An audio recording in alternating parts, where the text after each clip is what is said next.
আলফাজ আকাশ আপনি লিখেছেন, আমি একজন চাল ব্যবসায়ী। চিনিগুড়ার চাল বিভিন্ন কোম্পানিতে সরবরাহ করে থাকি। কিছু কোম্পানি চিনিগুড়ার সঙ্গে 20% অন্য চাল মিশিয়ে বিক্রি করেন। 20 ভাগ চাল মিক্স করে সরবরাহ করা যাবে কিনা? অবশ্যই সেটা প্রতারণা হবে, অবশ্যই সেটা হারাম হবে, জায়েজ হবে না। যদি মার্কেটের সব চালই এরকম হয় তাহলে সেক্ষেত্রে আপনি খোলা বলবেন মানুষকে, প্রতারণা করবেন না। মুশকিল হলো সেক্ষেত্রে আপনার কাছে অনেকে কিনবে না।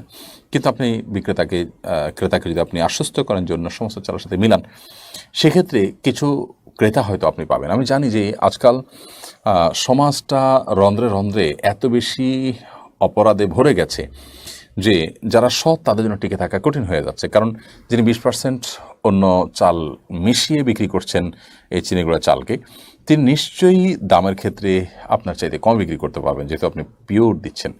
তো সেক্ষেত্রে আপনি খোলা পিওর দিয়ে তার দাম বেশি কেন সেটা আপনি ব্যাখ্যা করে বিক্রি করলেন। আমার মনে হয় যে মানুষ এই অসততার এই ডামাডোলের মধ্যে সৎ ব্যবসায়ীদের পিওর জিনিস বেশি দামে নেওয়ার জন্য অনেক মানুষ প্রস্তুত আছে।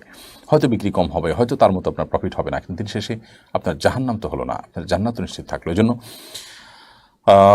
নিজের জাহান্নামের পথ বন্ধ করবার জন্য জান্নাতের পথ সুগম হওয়ার প্রয়োজনে সে স্বার্থে আপনাকে অবশ্যই সতার পথে চলতে হবে। কোন অবস্থাতে আপনার জন্য প্রতারণা করা যায় হবে না। অন্যরা করছে তাই আমি করব, এরকম করার কোনো সুযোগ নেই।